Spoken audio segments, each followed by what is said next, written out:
Welcome back to another edition of Health Hack, and I'm continuing the theme of talking about 8 habits to help you live an emotionally balanced life. And today I'm going to be talking about sleep, and this is such an important topic that I've actually broken it down into 3 segments.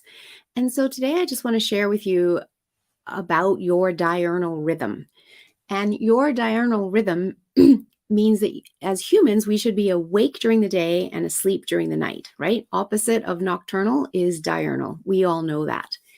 But what happens in our diurnal rhythm is that our body starts to make melatonin at dusk, or that's the signal that we used to get before the advent of electricity.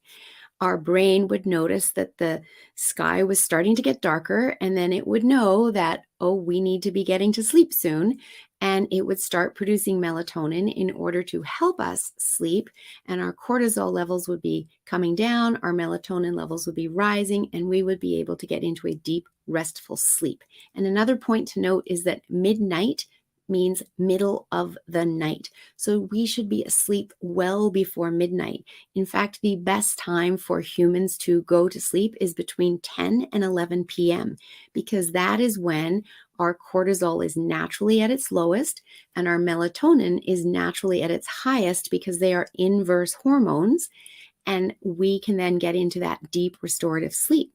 Now, many people might think, well, I stay up past midnight and I have a second wind and I don't go to sleep until 2 or 3 a.m.